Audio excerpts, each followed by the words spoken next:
बेळगाव शहर पोलिसांनी सायबर गुन्हेगारी विरुद्ध मोठी कारवाई करत अवैध कॉल सेंटर चालवणाऱ्या टोळीचा पर्दाफाश केला आहे. या कारवाईत पोलिसांनी 33 जणांना अटक करून त्यांच्याकडून लॅपटॉप, मोबाईल आणि इतर उपकरणे जप्त केली आहेत. ही मोहीम अंतर्गत सुरक्षा विभाग ISD कडून मिळालेल्या माहितीनुसार आणि अनामिक पत्राच्या आधारे राबवण्यात आली. सायबर गुन्हा पोलीस ठाण्याचे ASI LS चिनगुंडी यांनी दिलेल्या फिर्यादीवरून प्रकरण क्रमांक 89/2025 अंतर्गत हा गुन्हा नोंदवण्यात आला आहे. तपासादरम्यान पोलिसांनी अजमनगर सर्कल परिसरातील कुमार हॉल येथे चालू असलेले अवैध कॉल सेंटर शोधून काढले.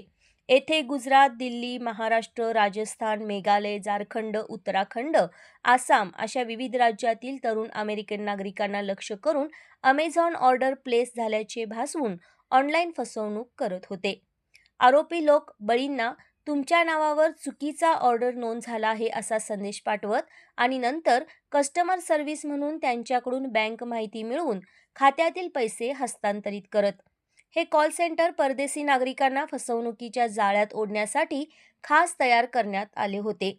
कारवाई दरम्यान पोलिसांनी खालील साहित्य जप्त केले: 37 लॅपटॉप, अंदाजे किंमत ₹6.5 लाख, 37 मोबाईल फोन, अंदाजे किंमत ₹1.5 लाख, 3 वायफाय राउटर, अंदाजे किंमत ₹10,000.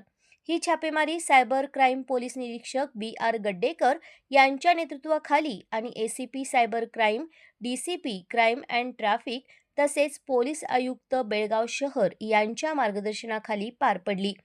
या मोहिमेत APMC police Thane, cyber police Thane आणि इतर विभागातील अधिकारी व कर्मचाऱ्यांनी सहभाग घेतला. पोलीस आयुक्तांनी या कारवाईत सहभागी सर्व अधिकारी व कर्मचाऱ्यांचे कौतुक केले असून शाबासकी दिली आहे. या प्रकरणाचा पुढील तपास सुरू असून मुख्य सूत्रधारांचा शोध घेण्यासाठी विशेष पथकाची नियुक्ती करण्यात आली आहे.